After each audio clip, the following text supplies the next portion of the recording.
On either side the river lie long fields of barley and of rye that clothe the wold and meet the sky.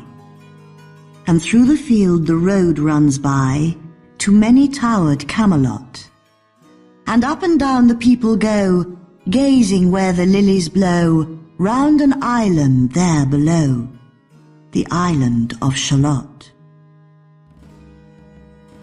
Willows whiten, aspens quiver, little breezes dusk and shiver, through the wave that runs forever by the island in the river, flowing down to Camelot.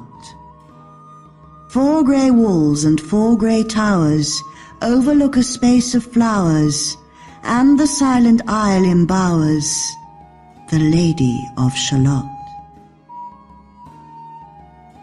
By the margin, willow veiled, slide the heavy barges trailed by slow horses, and unhailed the shallop flitteth silken sailed, skimming down to Camelot. But who hath seen her wave her hand, or at the casement seen her stand, or is she known in all the land, the Lady of Shalott?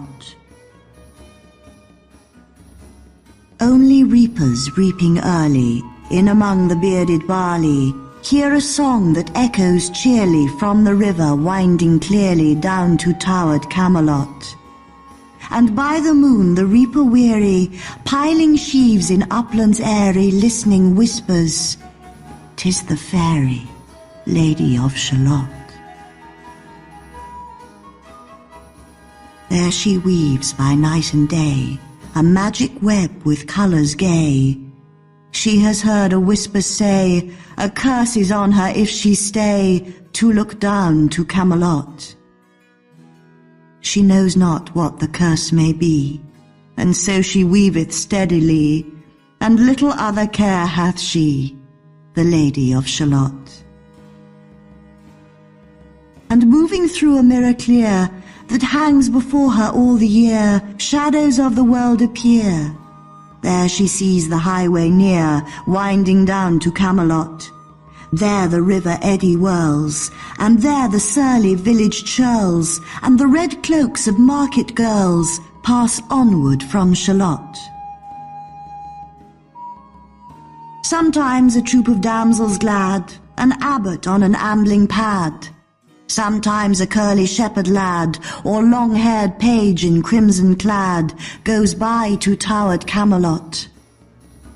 And sometimes through the mirror blue the knights come riding 2 and 2. She hath no loyal knight and true, the Lady of Shalott. But in her web she still delights to weave the mirror's magic sights, for often through the silent nights a funeral with plumes and lights and music went to Camelot. Or when the moon was overhead, came 2 young lovers lately wed. I am half sick of shadows, said the Lady of Shalott. A bow shot from her bower eaves, he rode between the barley sheaves. The sun came dazzling through the leaves, and flamed upon the brazen greaves of bold Sir Lancelot. A red cross knight for ever kneeled to a lady in his shield, that sparkled on the yellow field beside remote Shalott. The gemmy bridle glittered free, like to some branch of stars we see, hung in the golden galaxy. The bridal bells rang merrily as he rode down to Camelot, and from his blazoned baldric slung a mighty silver bugle hung, and as he rode his armour rung beside remote Shalott. All in the blue unclouded weather, thick jewelled shone the saddle leather. The helmet and the helmet feather burned like one burning flame together as he rode down to Camelot.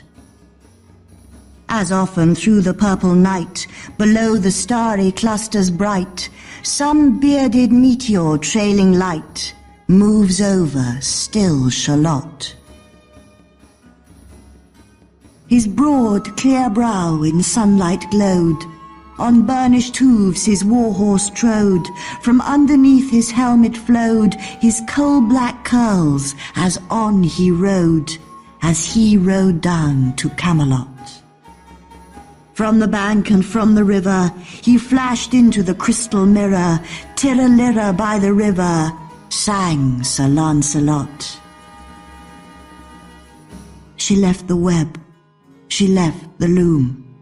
She made 3 paces through the room. She saw the water-lily bloom. She saw the helmet and the plume. She looked down to Camelot. Out flew the web and floated wide. The mirror cracked from side to side. The curses come upon me, cried the Lady of Shalott. In the stormy east wind straining, the pale yellow woods were waning, the broad stream in his banks complaining, heavily the low sky raining over towered Camelot. Down she came and found a boat, beneath a willow left afloat, and round about the prow she wrote, the Lady of Shalott. And down the river's dim expanse, like some bold seer in a trance, seeking all his own mischance, with a glassy countenance did she look to Camelot. And at the closing of the day she loosed the chain, and down she lay. The broad stream bore her far away, the Lady of Shalott. Lying robed in snowy white, that loosely flew to left and right, the leaves upon her falling light, through the noises of the night, she floated down to Camelot. And as the boat head wound along the willowy hills and fields among, they heard her singing her last song, the Lady of Shalott.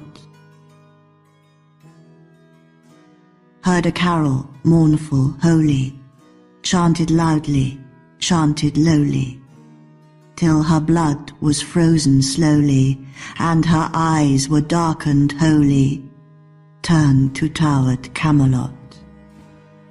For ere she reached upon the tide, the first house by the waterside, singing in her song, she died, the Lady of Shalott. Under tower and balcony, by garden wall and gallery, a gleaming shape she floated by, dead pale between the houses high, silent into Camelot. Out upon the wharfs they came, knight and burgher, lord and dame, and round the prow they read her name, the Lady of Shalott. Who is this, and what is here? And in the lighted palace near died the sound of royal cheer. And they crossed themselves for fear, all the knights at Camelot. But Lancelot mused a little space. He said, she has a lovely face. God in his mercy lend her grace, the Lady of Shalott.